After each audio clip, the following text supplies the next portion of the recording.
నమస్కారం, వార్తలకు స్వాగతం. ముందుగా ముఖ్యాంశాలు. బీఆర్ఎస్ లీడర్ ప్రెస్ మీట్, పలు అంశాలపై వివరణ. TDP leader press meet, YCP నేతలపై ఫైర్.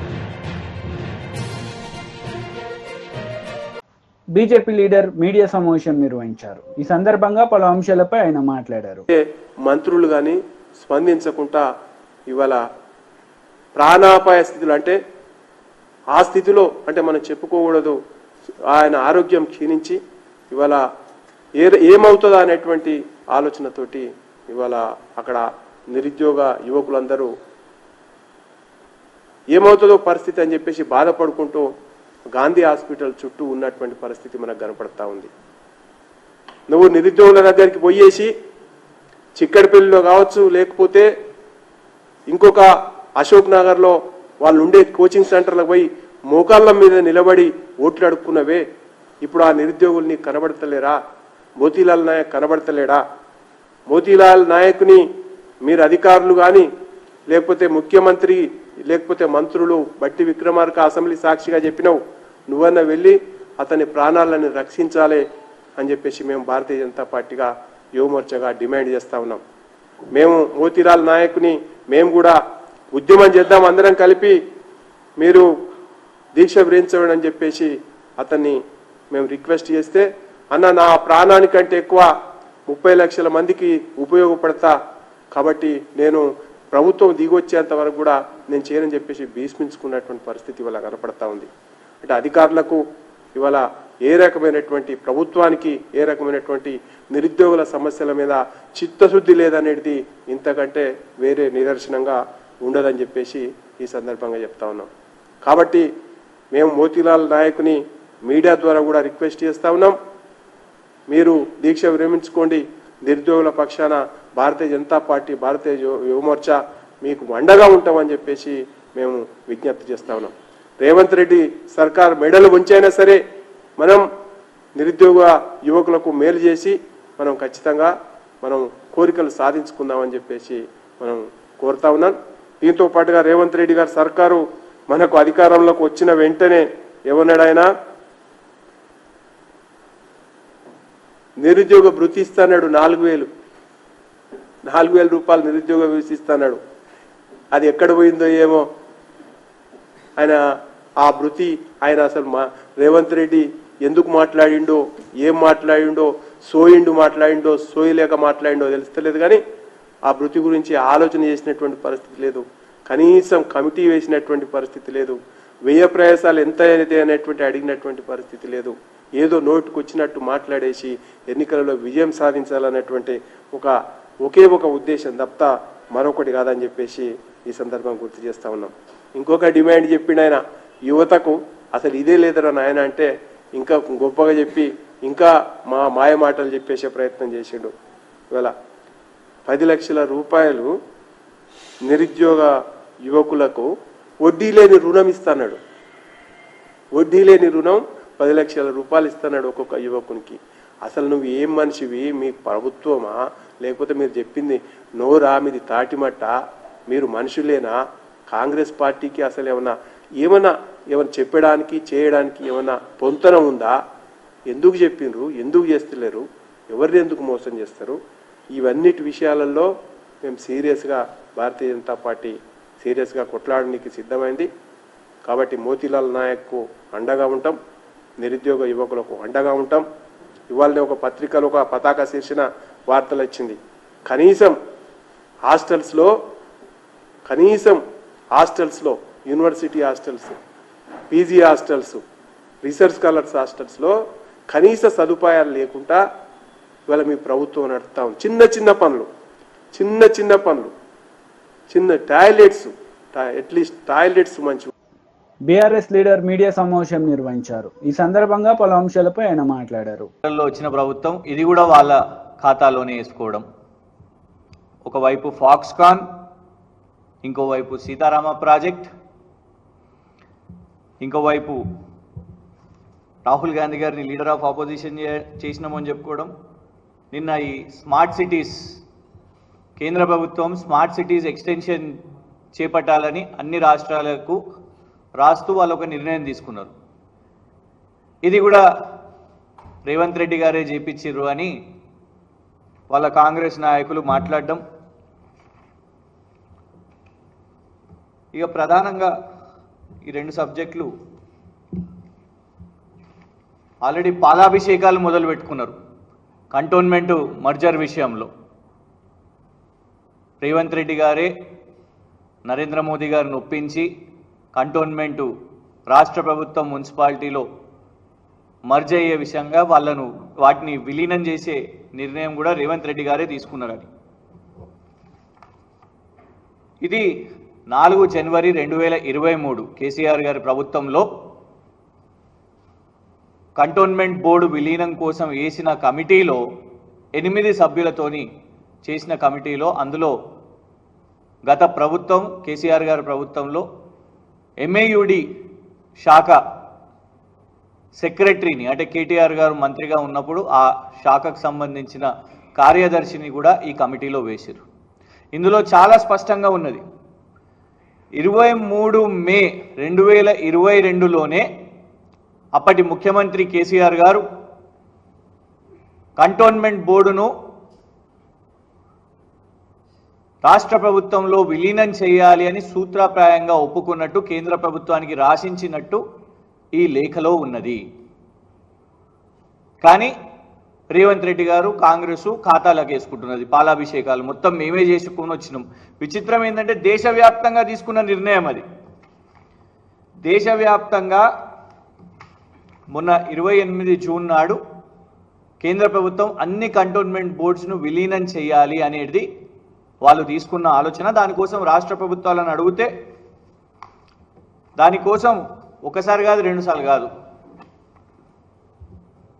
ఇంతమంది రక్షణ శాఖ మంత్రులను కేటీఆర్ గారు వెళ్ళి కలిసి పర్సనల్గా మోదీ గారి ప్రభుత్వంలో సుష్మా స్వరాజ్ స్వర్గీయులు సుష్మా స్వరాజ్ గారి నుంచి మొదలు పెట్టుకుంటే స్వర్గీయులు మనోహర్ పారేకర్ గారు, ఆ తర్వాత అరుణ్ జైట్లీ గారు, నిర్మలా సీతారామన్ గారిని కూడా కలిసి, రాజ్నాథ్ సింగ్ గారిని కూడా కలిసి ఎన్నోసార్లు మరి రక్షణ శాఖ భూములు విలీనం వీటన్నిటి విషయం మీద కూడా కేటీఆర్ గారు దశాబ్ది మొత్తం కూడా పోరాటం చేసి ఆ తర్వాత ఆ కమిటీలో కూడా భాగస్వాములు అయ్యి ఈ విలీనం కోసం కమిటీలో మొత్తం ఆ మ్యాప్ కానివ్వండి, ఏ భూములు ఉన్నాయి రాష్ట్ర ప్రభుత్వానికి చెందినవి, అందులో పేదవాళ్లకు రావాల్సినవి,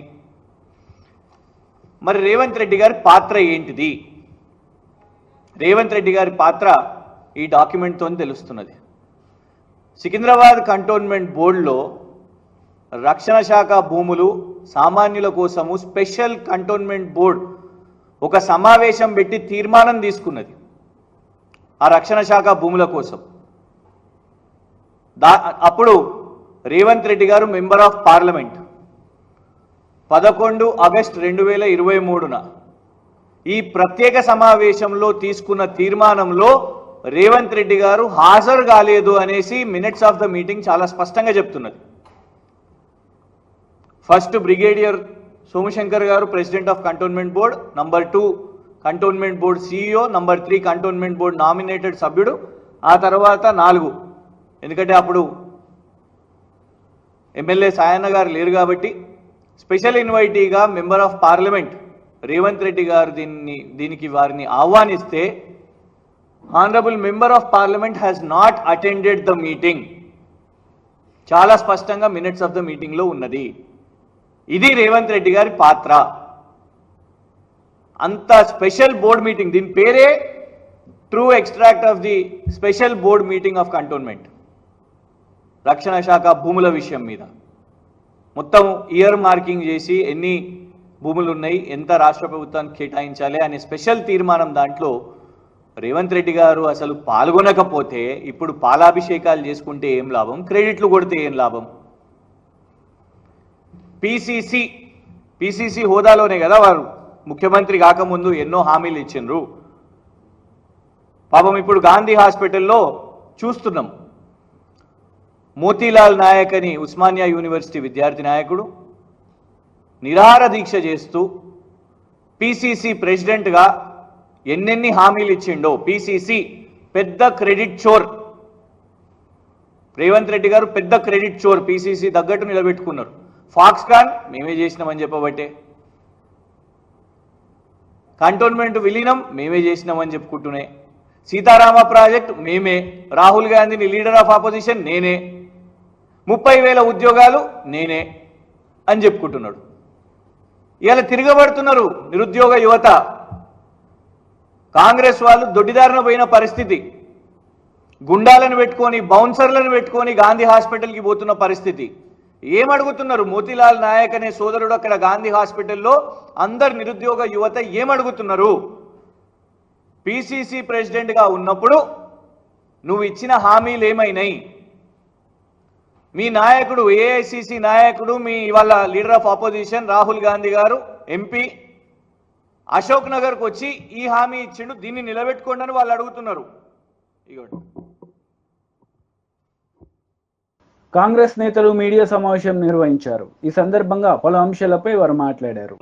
దాన్ని 40% కుదిస్తామని చెప్పి మాట ఇవ్వడం జరిగింది. ఓసీలకి 50% ఉన్నదాన్ని 45% కుదిస్తామని చెప్పి మాట ఇవ్వడం జరిగింది. మాట ఇచ్చిన విధంగా ఆ డిఎస్సిలో కూడా అమెండ్మెంట్స్ తీసుకొని వచ్చి ఏదైతే 45% ఉన్నదాన్ని 40%కి తగ్గించడం జరిగింది. 50% ఉన్నదాన్ని 45%కి తగ్గించడం జరిగింది. దానితో పాటు అన్న టెట్ ఏదైతే ఎగ్జామ్ ఏదైతే చాలా కష్టంగా ఉండే పేపర్ మరొకసారి టెట్ నిర్వహించాలన్న సుమారు 4 లక్షల మంది టెట్ ఎగ్జామ్ కోసం వెయిట్ చేస్తున్నారని చెప్పి రిక్వెస్ట్ చేస్తే తక్షణమే ఆ రోజు ముఖ్యమంత్రి గారు స్పందించి ఆ రోజు కూడా ఒక సోదరులు ఈ రకంగానే దీక్ష చేస్తే ఆ దీక్ష దగ్గరికి వెళ్ళి వారికి భరోసా కల్పించి వారికి ఆ రోజు నిమ్మరసం తాగిపించి తప్పనిసరిగా టెట్ని నిర్వహిస్తామని చెప్పి ప్రభుత్వం ఇమీడియట్గా టెట్ పైన కూడా స్పష్టత ఇచ్చి టెట్ ఎగ్జామ్ని కూడా నిర్వహించడం జరిగింది. అది ప్రభుత్వం చిత్తశుద్ధి. దాని తర్వాత టెట్లో క్వాలిఫై అయిన 25,000 మంది ఎవరైతే కొత్త యువకులు ఉన్నారో వాళ్ళకి ఎగ్జామినేషన్ డిఎస్సి అప్లై చేసుకోనికి ఫీజుని తీసుకోకుండా ఫ్రీగా అప్లికేషన్ పెట్టుకుంటే ఎగ్జామినేషన్ ఫీజు ఏదైతే లేకుండా అప్లై చేసుకోవచ్చు అని ఏదైతే మేనిఫెస్టోలో పెట్టినామో చెప్పిన విధంగా ఆ యువకులకి ఎగ్జామినేషన్ ఫీజు లేకుండా డిఎస్సి అప్లికేషన్స్ కూడా అర్హత అనేది కల్పించడం జరిగింది.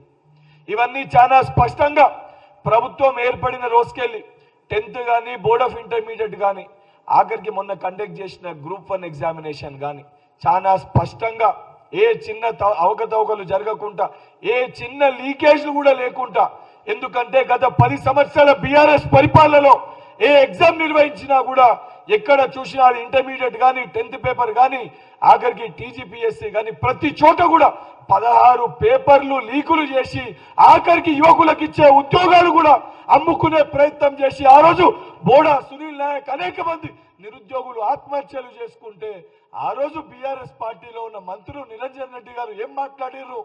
అమలు పని చేసుకొని నిరుద్యోగులు బతకాలని చెప్పి నిరుద్యోగుల పట్ల అవహేళనగా ఎగతాళి చేస్తూ టీఆర్ఎస్ పార్టీ మంత్రులు మాట్లాడితే ఆ రోజు ఇక్కడ ఉన్న శివసేన రెడ్డి గారు, మానవతరాయ్ గారు దీనిపైన పోరాటం చేస్తే ఆ రోజు మా పైన దాడులు చేసి అక్రమ కేసులు పెట్టి వారి యొక్క వైఖరి పైన మా రోజున్న గౌరవం ఏదైతే ఆ ముఖ్యమంత్రి గారు కానీ ఏదైతే ఆ సంబంధించిన వారి మంత్రులు కానీ ఏ ఒక్కరు కూడా వారి నోరు మెదపలేదు. ఈ ప్రతి అంశం పైన ఏదైతే సంబంధించి ఆ రోజు తెలంగాణ ఉద్యమ సమయంలో ప్రతి ఒక్క యువకులని ఏదైతే వాళ్ళు ఆత్మహత్యలు చేసుకునే విధంగా రెచ్చగొట్టి పాపము వారి పైన కిరసనాయిలు పోసుకుంటే ఆ రోజున్న మా యువకులకేమో అగ్గిపెట్టెలు దొరికినాయి, కానీ హరీష్ రావు గారికేమో కిరోసిన్ పోసుకుంటే ఆయనకి అగ్గిపెట్ట దొరకలేదు. ఆ రోజు తెలంగాణ ఏర్పాటు కోసము విద్యార్థుల యువకుల జీవితాల ప్రాణాలతోటి చెలగాటమాడి 10 సంవత్సరాలు మీరు రాజభోగం అనుభవించిన 10 సంవత్సరాలు హరీష్ రావు సూటిగా నిన్ను ప్రశ్నిస్తున్నా, నీ 10 సంవత్సరాల పరిపాలనలో ఒక్క గ్రూప్ 1 ఎగ్జామ్ అన్నా సక్రమంగా నిర్వహించగలిగినవా? ఒక్క గ్రూప్ 1 ఉద్యోగం అన్నా నువ్వు ఇవ్వగలిగినవా? కనీసం ఏ రోజన్నా యువకులు నీ దగ్గరకు వస్తే కనీసం వారి పక్షాన మాట్లాడగలిగినవా? ఆఖరికి టైపిస్ట్ పోస్టుల విషయంలో వినోద్ రావు మీరు కొంతమంది కలిసి ఉద్దేశపూర్వకంగా టైపిస్ట్లని లేకుండా టైపిస్ట్ల పోస్టులని తీసేసి వాళ్ళ జీవితాలతోటి చెలగాటం ఆడుకున్న మాట వాస్తవమా కాదా? జియో 46 అంశం పైన పరిష్కరించాలని చెప్పి మేము మొత్తుకుంటే ఉద్దేశపూర్వకంగా ఎలక్షన్ కోడ్ రాక 3 రోజుల ముందు సెలక్షన్ లిస్ట్ పెట్టేసి విద్యార్థుల మధ్యలో చిచ్చు పెట్టిన విషయం వాస్తవమా కాదా? నువ్వు సమాధానం చెప్పాలి. 2018లో ఏదైతే ఆర్ఎస్ ప్రవీణ్ కుమార్ గారు రిలింక్విష్మెంట్ తీసేసి ఈరోజు ఈ డౌన్ లిస్ట్ కానీ ఏదైతే బ్యాక్లాగ్ పోస్టుల భర్తీ కాకుండా ఈ రిలింక్విష్మెంట్ ఆప్షన్ని తొలగించింది. ఆ రోజు దీనికి సంబంధించి తొలగించాలని చెప్పింది మీరా కాదా ఆర్ఎస్ ప్రవీణ్ కుమార్ గారు మాట్లాడాలి. ఇవన్నీ అంశాలని పరిష్కరించాలని చెప్పి మేము కానీ నిరుద్యోగులు కానీ ఈ అంశాలకు సంబంధించి సెక్రటేరియట్ దగ్గర కానీ వచ్చి మేము మాట్లాడే ప్రయత్నం చేస్తే మా అందరి పైన నిరుద్యోగుల పైన అక్రమ కేసులు పెట్టిన విషయాలు వాస్తవమా కాదా ఒక్కసారి నువ్వు దీనిపైన సమాధానం చెప్పాలి. ఆఖరికి శాంతియుతంగా ధర్నా చౌక్లో మా సమస్యల్ని మా బాధల్ని ప్రభుత్వ దృష్టికి తీసుకొని వెళ్ళి ప్రజాక్షేత్రంలో ప్రజలకి తెలియజేయాలని చెప్పి మేము ప్రయత్నిస్తే ధర్నా చౌక్లో కూడా పర్మిషన్ ఇవ్వకుండా ఇంటి దగ్గరనే ముందస్తు అరెస్టులు చేసి అక్రమ కేసులు పెట్టి జైల్లో పెట్టిన విషయాలు వాస్తవమా కాదా ఆలోచించాలి. ఇవన్నిటినీ మర్చిపోయి ఈరోజు ఏదైతే నువ్వు వచ్చి ఏదైతే మా సోదరుడు పాపం అమాయకుడు వాస్తవానికి ఈ సమస్యలన్నీ కూడా ప్రభుత్వం దృష్టికి తీసుకొని రావాలని చెప్పి నిరుద్యోగుల పక్షాన తను పోరాటం చేస్తుంటే అసొంటి మోతీలాల్ నాయక్కి ప్రభుత్వంలో ఈ ప్రజా పరిపాలనలో మా పైన బాధ్యత ఉంది. ఈ రోజు ఏదైతే నిరుద్యోగుల పక్షాన కాంగ్రెస్ ప్రభుత్వం ఉంది, ఒక్క నిరుద్యోగి కూడా తన ప్రాణాలకి ఎటువంటి నష్టం జరగొద్దని చెప్పి ఒక భరోసా కల్పించడానికి ఎమ్మెల్సీగా ఆ సంబంధించిన సోదరుని దగ్గరికి వెళ్ళి సమస్య తీవ్రతని తెలుసుకొని ముఖ్యమంత్రి గారి దృష్టికి సమస్యల్ని తీసుకొని వెళ్ళి మోతీలాల్ నాయక్ మా తమ్మునికి భరోసా కల్పించాలని చెప్పి ట్విట్టర్ వేదికగా గాంధీ హాస్పిటల్ కి వస్తున్నాను అని చెప్పి గాంధీ హాస్పిటల్ రావడం జరిగింది తప్ప దొంగసాటుగా మేము వచ్చి దొంగసాటుగా వెళ్లే ప్రయత్నం చేయలేదు. ఎందుకంటే మా ప్రజా ప్రభుత్వానికి నిరుద్యోగుల ప్రతి ఒక్క సమస్యని పరిష్కరించాలనే చిత్తశుద్ధి మాకుంది కాబట్టి మేము ధైర్యంగా మేము గాంధీ హాస్పిటల్కి వచ్చి మోతీలాల్ నాయక్ తోటి మాట్లాడి ఆ భరోసాని ఇచ్చే ప్రయత్నం మేము చేసినాం. నిరుద్యోగ సోదరులారా, మీకో తమ్మునిగా మీకన్నగా నేను రిక్వెస్ట్ చేస్తున్నా, గౌరవ మన ముఖ్యమంత్రి గారు నిరుద్యోగులకున్న ప్రతి సమస్యని పరిష్కరించాలని ఒక చిత్తశుద్ధితో ఉన్నారు. దానితో పాటు ఏదైతే విద్యా వ్యవస్థ ఏదైతే భ్రష్టు పట్టించిందో ప్రభుత్వ పాఠశాలల్లో 24 లక్షల మంది. టీడీపీ లీడర్ మీడియా సమావేశం నిర్వహించారు. ఈ సందర్భంగా పలు అంశాలపై ఆయన మాట్లాడారు.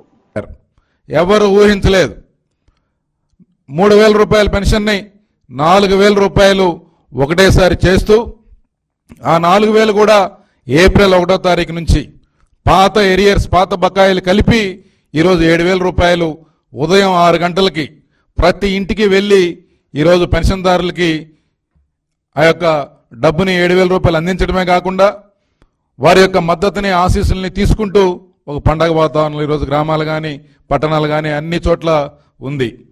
ఇది ఒకసారి మనం గమనించాల్సిన అంశం. ఆ రోజు జగన్మోహన్ రెడ్డి గారు అప్పటికే 2,000 రూపాయలు ఉన్న పెన్షన్ని 3,000 రూపాయలు చేస్తానని చెప్పి హామీ ఇచ్చి ఎన్నికలు అయిపోయిన తర్వాత అధికారంలోకి వచ్చాక నేను అలా చెప్పలేదు, పెన్షన్ 3,000 వరకు పెంచుకుంటూ పోతాను, ప్రతి సంవత్సరం 250 రూపాయలు చేస్తానని చెప్పి అందులో కూడా మోసం చేస్తూ 2 సంవత్సరాలకు ఒకసారి 250 రూపాయలు పెంచి లాస్ట్ 3 నెలల్లో 3,000 రూపాయలు చేసి ప్రజల్ని మభ్యపెట్టి మోసం చేసి మోసపూరిత హామీలతో ఆయన రాజకీయ పబ్బం గడపాలనుకున్నాడు. కానీ ఆయన పప్పులు ఉడకలేదు. ప్రజలు ఆయన చేసిన మోసాన్ని గమనించారు. అందుకే ఆయనకి 11 సీట్లతో బుద్ధి చెప్పారు. తరువాత ఎన్నికల సమయంలో ఏదైతే ఒక రాజకీయ ప్రేరేపిత వాలంటీర్ వ్యవస్థ ఉందో ఆ యొక్క వ్యవస్థని కేవలం రాజకీయ ప్రయోజనాలకు వాడుకుంటూ పెన్షన్దారుని బెదిరిస్తూ బ్లాక్మెయిల్ చేస్తూ గత ఎన్నికల సమయంలో కోర్టు అక్షింతలు వేస్తే ఆ వాలంటీర్ వ్యవస్థను పక్కన పెట్టి అలాంటి సమయంలో ప్రభుత్వ యంత్రాంగం ద్వారా పెన్షన్లు పంపిణీ చేసే అవకాశం ఉన్నప్పటికీ దాన్ని ఉపయోగించుకోకుండా మండు టెండలో ఆ వృద్ధుల్ని వికలాంగుల్ని వితంతువుల్ని ఎండలో నుంచోబెట్టి హింసించి రాక్షసానందం పొంది సానుభూతి పొందాలని చెప్పి జగన్మోహన్ రెడ్డి గారు ప్రయత్నం చేశారు. దీన్ని ప్రజలు చేత్కరించుకున్నారు. కానీ ఈరోజు అదే సిబ్బందితో ఉదయం 6 గంటలకు మొదలుపెట్టి ఇప్పటికీ సమయం 4 గంటలు అవుతా ఉంది. ఇప్పటికే 180% మందికి పెన్షన్లని సమర్థవంతంగా వారి ఇంటి దగ్గరికే అందించిన ఘనత చంద్రబాబు నాయుడు గారిది. ఆయనకు ఆ సమర్థత ఉంది కాబట్టే 18 రోజుల్లోనే ఇంత క్లిష్ట పరిస్థితుల్లో కూడా ఈ బాధ్యతను నిర్వర్తించారు.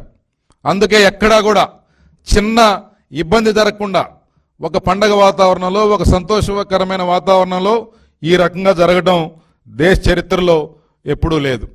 గతంలో ఏదైతే జగన్మోహన్ రెడ్డి గారు రాజకీయ దురుద్దేశంతో ఆనాడు ఆ 3 నెలల పాటు మండు టెండలో ఈ యొక్క వృద్ధుల్ని ఇబ్బందులు పెట్టడం ద్వారా 60 మంది ప్రాణాలను బలికొన్నాడు.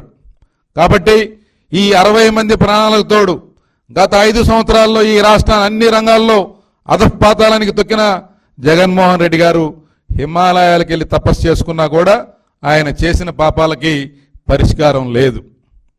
ఈరోజు ఆయన వేదాంతం మాట్లాడుతూ ఉన్నాడు. చేయాల్సిందంతా చేసి నాకేమీ తెలియనట్టు నంగనాచి కబుర్లు చెప్తా ఉన్నాడు. మరొకసారి ఇలాంటి మోసపూరిత వైఖరికి, మోసపూరిత మాటలకి ఈ యొక్క ప్రజలు ఎక్కడ కూడా వినే పరిస్థితి లేదని చెప్పి ఈ సందర్భంగా తెలియజేస్తా ఉన్నాను. అలాగే ఈ యొక్క పెన్షన్ చరిత్ర ఒకసారి చూస్తే స్వర్గీయ నందమూరి తారక రామారావు గారు 30 రూపాయలతో ఆనాడు దేశంలో మొట్టమొదటిసారిగా పెన్షన్ విధానాన్ని తీసుకొచ్చారు. వృద్ధాప్యంలో ఉన్న వృద్ధులకి, లేకపోతే భగవంతుడు చిన్నచూపు చూపిన వికలాంగులకి ఒక మంచి భరోసా కల్పించాలి, వారిలో ఆత్మస్థైర్యాన్ని నింపాలి, ప్రభుత్వం అండగా ఉందనే భావన కల్పించాలి, ఆ చివరి దశలో వారిలో ఆనందం చూడాలి, వారి కళ్ళల్లో సంతోషం చూడాలనే ఒక సమున్నత ఆశయంతో ఆ రోజు స్వర్గీయ నందమూరి తారక రామారావు గారు ఈ పెన్షన్ విధానాన్ని ప్రవేశపెట్టారు. ఆయన దాని తర్వాత చంద్రబాబు నాయుడు గారు దాన్ని 75 రూపాయలకు చేస్తే, తర్వాత కాంగ్రెస్ పార్టీ 10 సంవత్సరాల కాలంలో 200 రూపాయలు చేసింది. ఆ 200 రూపాయల పెన్షన్ని 2014లో చంద్రబాబు నాయుడు గారు అధికారంలోకి వచ్చాక, ఆనాడు రాష్ట్రం లోటు బడ్జెట్ ఉంది, 18,000 కోట్ల రూపాయల అప్పు ఉంది, ఎక్కడ రాజధాని లేని. YCP leader Pothina Mahesh media సమావేశం నిర్వహించారు. ఈ సందర్భంగా పలు అంశాలపై ఆయన మాట్లాడారు. ఎక్స్క్వేటర్లు తీసుకొచ్చి పేదోళ్ళు వాళ్ళు కష్టపడి వాళ్ళ జీవితాంతం సంపాదించి చిన్న చిన్న ఇల్లులు, చిన్న సింగిల్ బెడ్రూమ్ ఇల్లు, చిన్న ఇల్లులు కూడా అవన్నీ కూడా జేసీబీలతో కూల్చేయడము, వాళ్ళ ఆస్తులన్నీ కూడా ధ్వంసం చేయడము, ఎక్కడో ఫ్యాక్షన్ నియోజకవర్గాల్లో చేసినట్లు చెట్లు, మామిడి చెట్లు అన్నీ కూడా వందలాది మామిడి చెట్లు కాపుకొచ్చిన మామిడి చెట్లన్నీ కూడా నరికేయడము, ఈరోజు పొంగునూరు నియోజకవర్గంలో కానీ కోడూరు నియోజకవర్గంలో కానీ ఇవన్నీ కూడా ఒక మంచి సంస్కృతి కాదని చెప్పి కూడా నేను తెలియజేస్తా ఉన్నాను. రాజకీయంగా అంటే ఏదైనా రాజకీయాల్లో ఎలక్షన్లప్పుడు రాజకీయంగా కొట్లాడలే కానీ చిన్న చిన్న వాళ్ళపైన వచ్చి వాళ్ళ ఆస్తులపైన, ఈరోజు వాళ్ళ కుటుంబ సభ్యులపైన, వాళ్ళ వెహికల్స్ కానీ, లేకపోతే ఇంకా కూడా దారుణమైన విషయం ఏమంటే పొంగునూరు నియోజకవర్గంలో పేదవాళ్ళు ఆవులు మేపుకొని బతికే వాళ్ళు ఆవులు దొంగతనం చేసి తీసుకెళ్ళిపోవడము, కళ్యాణ మండపాలు కూల్చడము, ఈరోజు దారులు ఇవ్వకుండా అడ్డగించడం, ఇన్ని కూడా ఘోరంగా జరుగుతూ ఉన్నాయి. వీటన్నిటిని కూడా ఈరోజు పరామర్శించడానికి పోదామంటే కూడా ఈరోజు పోలీసులపైన ఒత్తిడి తీసుకొచ్చి హౌస్ అరెస్ట్ చేయడం జరిగింది. ఒక ఎంపీగా నా నియోజకవర్గంలో తిరగడానికి కూడా ఈరోజు నా నియోజకవర్గ ప్రజల్ని కలవడానికి కూడా ఈరోజు రెస్ట్రిక్షన్స్ పెట్టి తిరగనీయకుండా, ఇది వరకు షెడ్యూల్ పెట్టుకుంటే పోలీసు వారు ఇంకొన్ని రోజులు పోనీయండి సార్, ఎలక్షన్ అయింది ఇప్పుడే కొన్ని రోజులు పోనీయండి అని, మరి ఈరోజు కూడా హౌస్ అరెస్ట్ చేసి ఆపాల్సిన అవసరం ఏముందని చెప్పి కూడా నేను అడుగుతా ఉన్నాను. ఖచ్చితంగా ఇవన్నీ కూడా స్పీకర్ దృష్టికి కూడా తీసుకుపోతాము. ఇవన్నీ కూడా నా కాన్స్టిట్యూషనల్ రైట్. ఒక ఎంపీగా నేను ప్రతి గడప, ప్రతి కార్యకర్త, ప్రతి నా దగ్గరకు వచ్చే ప్రతి ఒక్కరిని కూడా కలిసే అధికారం ఉంది. ఈ విధంగా చేయడం సరైన పద్ధతి కాదని చెప్పి కూడా నేను తెలియజేస్తా ఉన్నాను. అంతేకాకుండా ఈరోజు సీట్లు తక్కువ వచ్చిండొచ్చేమో కానీ 40% మంది ఈరోజు రాష్ట్రంలో 40% మంది వైఎస్ఆర్సీపీకి ఓటేశారు. అంటే ఈ 40% మందిని రాష్ట్రం నుంచి పంపించేస్తారా? ఈ 40% మంది ఓటేసిన వాళ్ళందరిపైన మీరు దాడులు చేస్తారని చెప్పి కూడా నేను అడుగుతాను. ఇది సరైన పద్ధతి కాదు, ఇది సరైన పద్ధతి కాదు. ఇలాంటి దాడులు, ఇలాంటి చర్యలు మంచి పద్ధతి కాదని చెప్పి కూడా నేను తెలియజేస్తాను. అధికారము ఎప్పుడు కూడా ఎవరు కూడా శాశ్వతం కాదు. రాష్ట్రంలో ఎన్నోసార్లు పార్టీలు వచ్చినాయి పోయినాయి కానీ ఇలాంటి సంస్కృతి రాష్ట్ర వ్యాప్తంగా ఇది ఒక కొత్త ఒరవడికి తెరలేపారు. ఇది మంచి పద్ధతి కాదని చెప్పి కూడా నేను తెలియజేస్తున్నాను. ఖచ్చితంగా క్యాడర్కు, వైఎస్ఆర్సీపీ నాయకులు అందరూ కూడా చెప్పేది ఏమంటే ఖచ్చితంగా ఈ ప్రతి ఒక్క కార్యకర్తకు అండగా ఉంటాము. సాయశక్తుల ఏ ఇబ్బంది వచ్చినా కూడా ప్రతి ఒక్కరు కూడా అండగా ఉంటామని చెప్పి కూడా ఈరోజు మీడియా ముఖంగా నేను తెలియజేస్తాను. ఈరోజు ప్రోగ్రామ్కి మీరు వెళ్ళడానికి లేదు, మిమ్మల్ని ఈరోజు ఇక్కడే హౌస్ అరెస్ట్ చేయాల్సి వస్తూ ఉంది. మీరు మళ్ళీ కూడా మాకు ఇన్ఫామ్ చేయండి, మళ్ళీ కూడా మేము ఇది చేస్తామని చెప్పి ఇదివరకే నేను ఇన్ఫామ్ చేసి వచ్చాను, మళ్ళీ ఎందుకు చేశారని చెప్పి కూడా నేను అడగడం జరిగింది. విత్ ప్రొటెస్ట్ కూడా సైన్ చేసి ఇవ్వడం జరిగింది. కేవలం ప్రజలకు దూరం చేయలేని కక్షతో ఈ విధంగా వ్యవహరిస్తున్నారు అనుకోవచ్చు. ఈరోజు చెట్లు నరికేస్తారు, ఈరోజు ఇల్లులు కూల్చేస్తారు. సో ఒక ప్రజాప్రతినిధిగా నేను అక్కడ పోయి ఆ ఇల్లులు కూల్చింది కానీ ఆ చెట్లు నరికించింది వాళ్ళు పరామర్శిస్తే రాష్ట్ర వ్యాప్తంగా ఈరోజు అందరు కూడా తెలిసే పరిస్థితి ఉంది. ఇవన్నీ కప్పిపుచ్చడానికే ఈరోజు మమ్మల్ని నియోజకవర్గంలో తిరగనీయకుండా చేస్తూ ఉన్నారు. ఇంకా అదేవిధంగా ఈరోజు ఎంపీటీసీలు, అదేవిధంగా మిగతా ఉండే సర్పంచులు కానీ ప్రజాప్రతినిధులు, చిన్న ప్రజాప్రతినిధులు అందరినీ కూడా బెదిరించి పార్టీ మారమనో లేకపోతే వాళ్ళని ఒత్తిడి చేసో లేకపోతే రిజైన్ చేయమనో రకరకాలు ఇవన్నీ చేస్తూ ఉన్నారు. ఇవన్నీ కూడా వాళ్ళకు ఒక ఓదార్పుగా కూడా వెళ్ళకూడదు అని చెప్పి ఒక కుట్రలో భాగంగానే ఈరోజు అధికారులపైన ఒత్తిడి తీసుకొచ్చి ఈరోజు గృహ నిర్బంధం చేయడం జరిగింది. పర్టికులర్గా పొంగనూరు నియోజకవర్గం సంబంధించి కౌన్సిలర్లకు సంబంధించి ఒత్తిడి తీసుకొచ్చి మరి పార్టీ మార్పిస్తూ ఉన్నారు. వార్తలు ముగించే ముందు ముఖ్యాంశాలు మరోసారి. బీఆర్ఎస్ లీడర్ ప్రెస్ మీట్, పలు అంశాలపై వివరణ. TDP leader press meet, YCP నేతలపై ఫైర్. ఈ వార్తలు ఇంతటితో సమాప్తం. తిరిగి ప్రసారమయ్యే వార్తల్లో మళ్ళీ కలుద్దాం. అంతవరకు సెలవు. నమస్తే.